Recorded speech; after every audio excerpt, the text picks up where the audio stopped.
So safety car is about to pull into the pit lane. It does so the car's now under the control of Scott Mattel. They'll be watching the lights on the gantry, and when they go out, 20 minutes of racing gets underway, and it does so now, and away they go then. So it's Scott Mattel with his nose in front in the eponymous car, leading the way then, but Joe Stable's going with him. It looks like it is Leon Morel there in third position, so he has consolidated start, but for the lead it looks like Joe Stable's trying to go around the outside of Scott Mattel as they go through Hollywood and down the Craner curves towards the old hairpin for the first time. Wheel to wheel stuff, Mattel on the inside line for the old hairpin here, and he just about holds on. So it's Mattel leading, Stable second, and Leon Morel in third position as they head through Schwantz Curve for the first time. Great stuff that was on cold, slick tyres. Two leading drivers really had a lot of confidence in each other as well as their car there, and that was brilliant to see. But it is Scott Mattel that is in front of Joe Stables. He was 7/10 of a second quicker this morning in qualifying. Let's see if he can pull away. There's a bit of traffic and a shortened session this morning as well. Liam Morel going well in the Class B car to go with them, the SR3. Radical there of fairly newcomer to racing, Leon Morel there in P3, but the top two getting away, and Scott Mattel flings his car into the chicane there and carried a lot of speed through the corner, which I think is allowing him to just break away slightly perhaps from Joe Stables, maybe not actually, as they turn their way into the hairpin. Yeah, not a lot to choose between them. Morel, though, doing well to go with them. Alistair Smart looks to be in fourth. Richard Wise in fifth. That's in the car that Scott Mattel raced last season. I think there's been some changes to it, but it's the same car as Joe Stables. Got so close to the back of that new Mattel there. I wouldn't have thought that Ian Mattel, watching from the pit wall, would have been very impressed with that. Anyway, over the line they go. Is Scott Mattel leading? Joe Stables second. Third is Leon Morel. Alistair Smart fourth. Richard Wise fifth. And look at this, a good scrap for sixth position going on here. This is between Andrew Kimpton and Mike Chen in the number 91 car. We've had a spinner towards the back. That is number 33, Richard Hardy, who's getting back on after that moment at Goddard's. Good to see Stephen Bell making good progress in that Sabre. He's gained a few positions on the first lap. Great to have that car out with us this year in Bikesport. So here's the battle for fourth. Alistair Smart was a bit wide through the old hairpin, which may give Richard Wise a chance to challenge. Good to see him back in Bikesports. Raced Aspire previously, but now out in this Mattel that's been a race winner in the hands of Scott Mattel in the past. And Richard Wise there in fifth position chases Alistair Smart up in towards Coppice Corner, and just behind them a good battle between Andrew Kempton, the PR6, and Mike Chen, the second of the Class B cars in the SR3, but the champion he was last year in that class. But it's Leon Morel out front in Class B, and quite a long way in front actually. Yeah, he is. He's had a really good strong start to the race, Don Morel. So the Class B cars, you can see with the red icon, the blue icon for the Class A cars. Class C have got a green icon. You can see Matthew Minette down at the foot of the timing tower there in 20th position, but very close indeed between Kimpton and Mike Chen. They are then in different classes. Chen second in Class B, Kimpton in fifth in Class A at the moment, and a change of lead as the cars come over the line. It is 95 Joe Stables that's got the lead away from Scott Mattel. He's about a quarter of a second in front as they head into Redgate for the third time. They're 3.5 seconds now clear of Leon Morel in third place, but Joe Stables out in front, and he's at a 1:31.105. Lap record for these cars is a 1:28.98. Josh Smith. And they're still building temperature up in the tyres and pressure as well, so we see those lap times drop as we go through this 20-minute race. And on these colder tyres, it seems that Joe Stay was a bit more confident and has got through ahead of Scott Mattel. He's starting to put a few car lengths between himself and the chaser. They're only 3 seconds ahead of Leon Morel, 1:33.5 he did. The Class B lap record is actually with Joe Stables, 1:30.4, so we'll see if they can be challenged over the course of this race. Down into the chicane come the leaders. It is a bigger gap now for Stables over Mattel. It was 1/3 of a second at the beginning of the lap. This is lap 3 of the race. There's the PR6 Radical of Joe Stables. That car's been racing in Bikesport for such a long time, Ian, but more so in the hands of Richard. Yep, who has also won 2 championships with that car back in 2010 and 2011. Joe won the championship in an SR3 in 2018 and 19. Look at this, 3 wide almost down into Melbourne hairpin. That's Julian Griffiths going quite wide there, and that might allow the 30 car of Matt Grayson to go through. It doesn't, as it turns out. And Instead, Griffiths can turn his hand to attacking Doug Carter, who's in 11th place in the number 5 car. Richard Wise here in number 88 in 5th. He's now been caught, hasn't he, by number 44 Andrew Kimpton. So we've got a 3-way fight here for 4th position with Leon Morrell just a little bit on his own. He's about 2 seconds up the road from this scrap at the moment. But 4th, 5th and 6th then, Alistair Smart, Richard Wise and Andrew Kimpton on the move.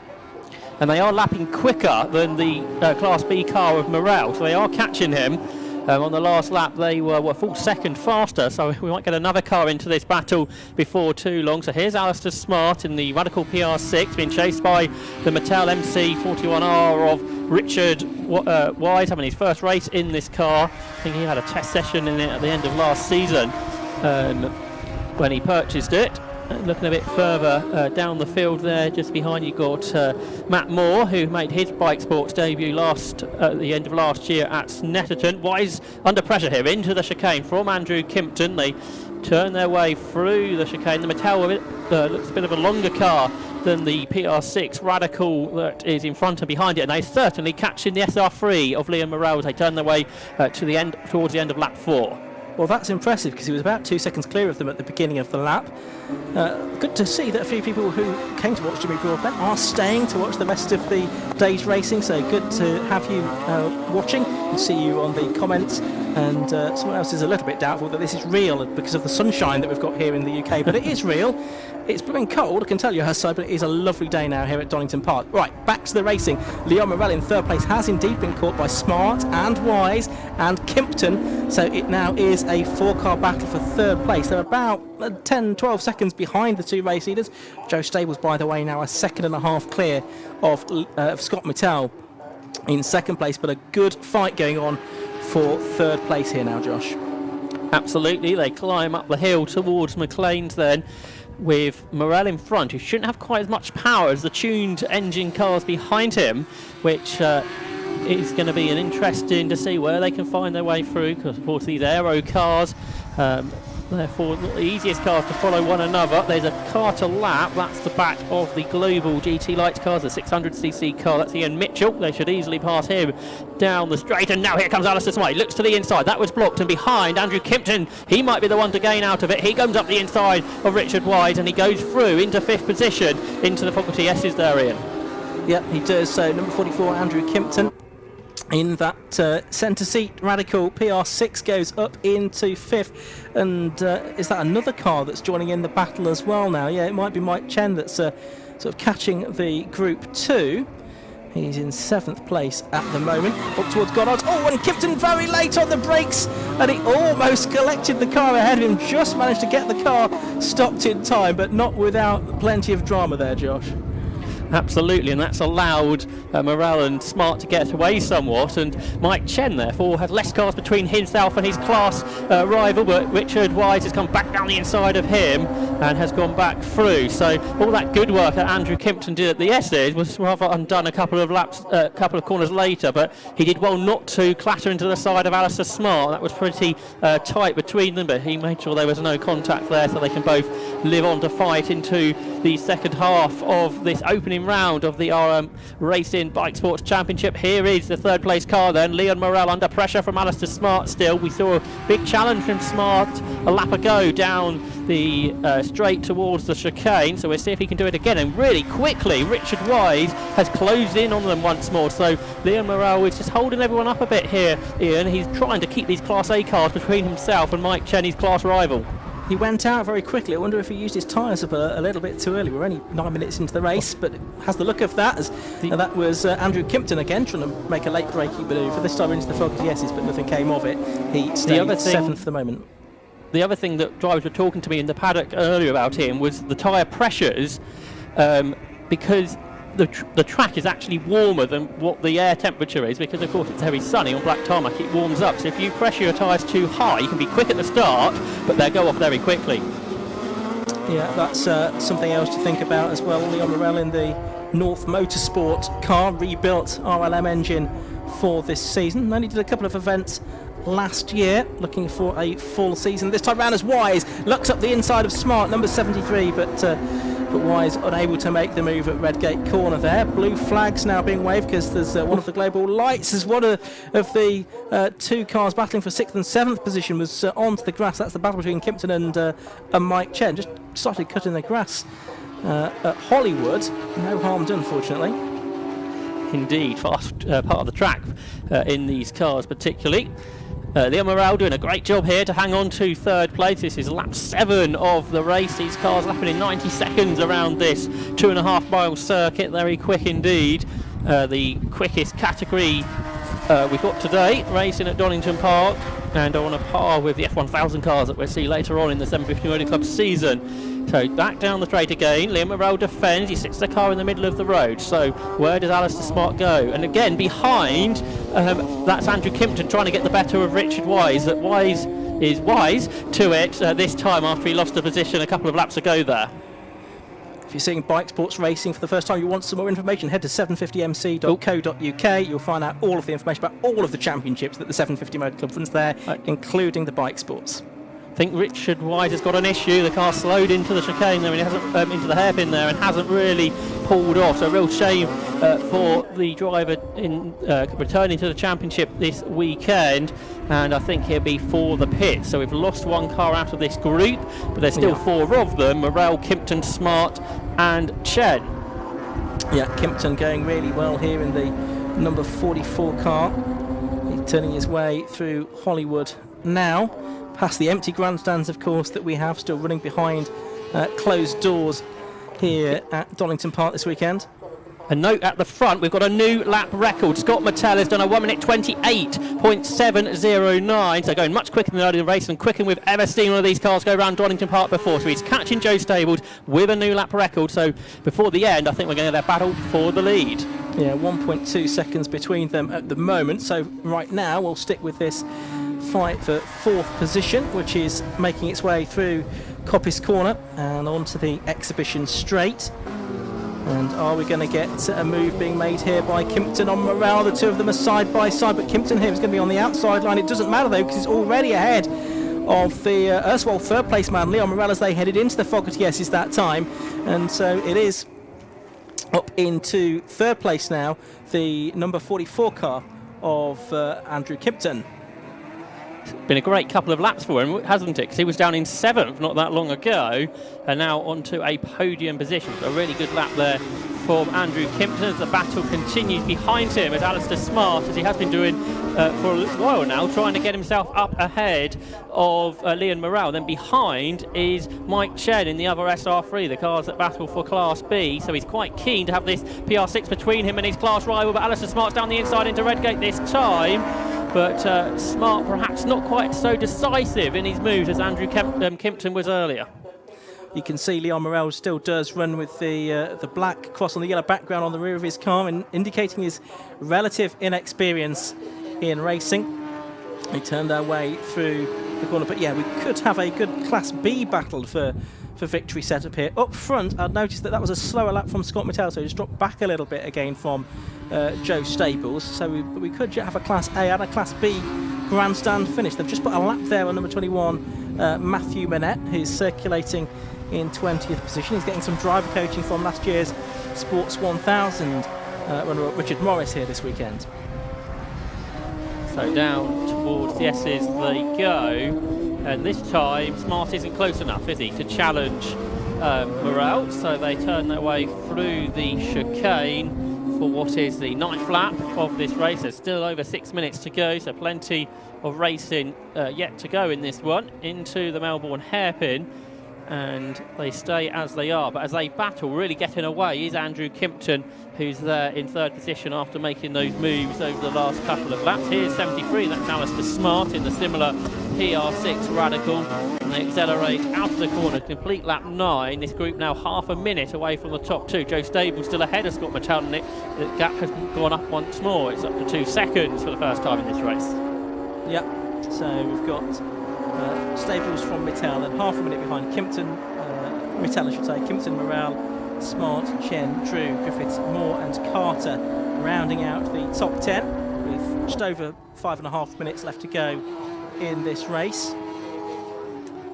as these cars dropping down through the Craner curves towards the old hairpin. And then turning right, that's the number 7 car of Julian Griffiths. He is in 8th position at the moment, and running in 5th place within Class A. There's one of the Global GT Lights cars, the 600cc Yamaha engined cars, which can get swamped. Here's that battle going on for 3rd and 4th, and it's Morel under pressure, having been back ahead, now losing out to Alistair Smart, and seemingly off Coppice Corner down the straight is where Morel is a bit weaker, but this time he does manage to duke it out and hold off the car of Andrew Smart.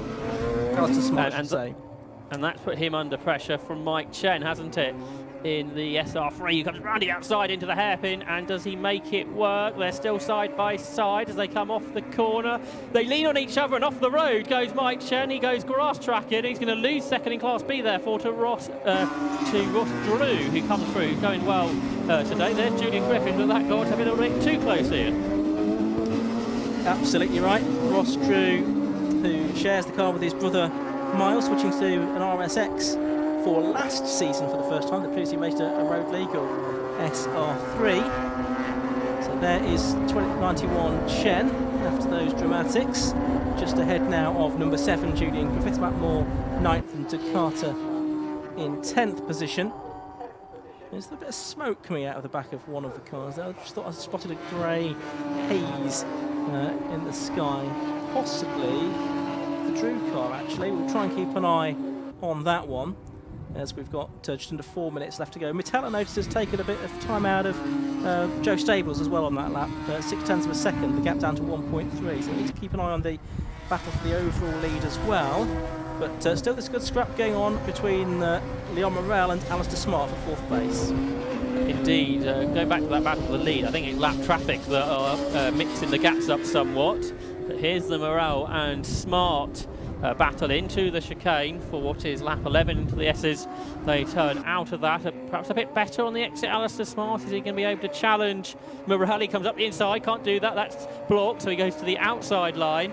But he just can't find a way through, can he? He's been there for most of the race on the rear wing of Liam Morel, but hasn't found a way through. This time he's up the inside, he jinks to the inside, but Morel is late on the brakes. They've got another car to lap. That's another of the GT Lights. Great to see those cars out here this weekend, Ian. The GT Light Series, what was a part of club race in the UK, 20 years or so ago, and great to see those cars back out with the 750 Motor Club this weekend. Yeah, and still regularly racing at Ireland as well. In the background, though, we just saw Julian Griffiths getting onto the grass on the exit of the got-on hairpin, so that cost him a couple of seconds or so, but he remains in 8th position. So this is the fight for 4th, and it's Class B leader, still Leon Morel. He's got around about 2 seconds, hasn't he? 2.5 seconds to Ross Drew, who's now the 2nd place car within Class B. In fact, it looks like it's a bit more than that on the camera shot, so hopefully, from his point of view, Leon Morel will be safe with only just over 2 minutes of the race left to go. The leaders will be shortly starting, I would think, their penultimate lap of the race. Indeed, they have gone through now past our commentary box, and the gap between them 2.5 seconds, but side by side here for 4th position, and Smart has got his car fully ahead this time, but Morel tries to fight back around the outside into fog. Yes, he's done it, but he's overcooked and he spins off into the gravel he goes. And I'm afraid that was possibly a little bit of an experience from Leon Morel. He did try to fight back, but he pushed too hard, too late on the brake for Fogarty S's, and he couldn't keep the car from spinning around. Luckily, he didn't collect Alistair Smart as he did so, but that means then that we've got a new Class B leader, and that will be Ross Drew. And you could say that Leon Morel was fighting a battle he didn't need to there. He was leading his class, and that's where you score your points, so he didn't really need to fight Alistair Smart quite like he was, and he's chucked away a race win to start the season off, and that means we could see Ross Drew take his first class win in Bikesport. He's got, 2.8 seconds over Mike Chen. So it's gone quite well for Ross Drew, hasn't it? Mike Chen had a moment earlier, then Leon Morel did too. Meanwhile, the two leaders are together. This was a gap which was 2.5 seconds at the beginning of it. Perhaps lap traffic has played a part, and that means Joe Stables is under pressure from Scott Mattel as they make their way down into the hairpin, and we should get one further lap out of this race. Yeah, 35 seconds to go. So yes, there'll be Checkered flag. time. Checkered flag in. In fact, the checkered flag does go out. So the race being flagged a lap early. So it is Joe Stables then that takes the win from Scott Mattel by just under 1 second in the end. Yep, down here with our race winner, Joe Stables. Joe, that was a great race, great way to start the season for you. An extra lap at the end there, but all good. I didn't notice the checkered flag at first, all right.